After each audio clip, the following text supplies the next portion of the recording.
শুভ বিজয়া সবাইকে। সবাই আজকে দিনটা খুব ভালো করে কাটাও। মা আস্তে আস্তে ভালো লাগে, কিন্তু কিভাবে যে পুজো দিনটা তাড়াতাড়ি শেষ হয়ে গেল বুঝতে পারছি না।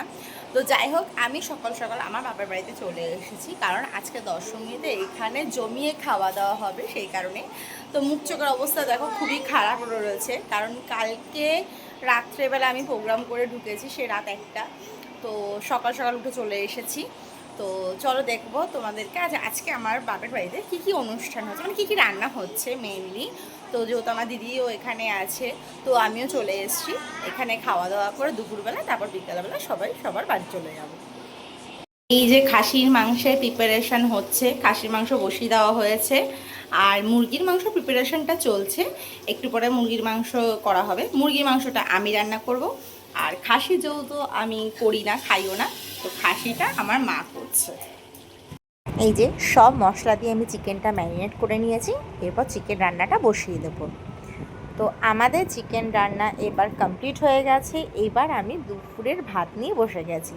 যেহেতু আমি মাটন খাই না, আমি শুধু চিকেনটা নিয়েই খেয়েছি। আর চিকেনটা না মানে নিজে রান্না করেছি বলতে নেই, বাট চিকেনটা আজকে হেভি হয়েছিল খেতে, জাস্ট ফাটাফাটি। তো তারপর সন্ধেবেলা আমি, দিদি, পেখম আর দিদির মেয়ে, তো আমরা 4 জনে বেরিয়ে গেছিলাম আমাদের পাড়ার ঠাকুরটা দেখতে। আমি অনেকবার দেখেছি, কিন্তু আমার দিদি যেহেতু দেখেনি, তা দিদিকে বললাম চল একটুখানি ঘুরে আসি সন্ধেবেলা। আর প্রত্যেক দিন যেহেতু আমাদের পাড়ার অনুষ্ঠান হয়, তো ঘরে থাকতে তো একদমই মন চায় না। আর দেখো লাইটিংটা খুব সুন্দর করেছে, আর প্যান্ডেলটাও দারুণ করেছে। বেশ কয়েক বছর ধরে আমাদের এখানে প্যান্ডেলটা খুব বড় করে হয় এবং খুব দারুণ হয়। তো এবছর আমাদের থিম ছিল মিশরীয় সভ্যতা। টুকটাক খাওয়া দাওয়া করে একটু ছবি টবি তুলে আমরা চলে এসেছি রাত্রেবেলা বাড়িতে। তো তোমরা অবশ্যই বলো আমার এই ভিডিওটা কেমন লেগেছে, আর সবাইকে আরেকবার শুভ শারদীয়ার প্রীতীয় শুভেচ্ছা। জানি আমাদের দুর্গা ঠাকুর চলে গেছে, কিন্তু সামনের বছরের অপেক্ষায় আবার আমরা সবাই রইলাম।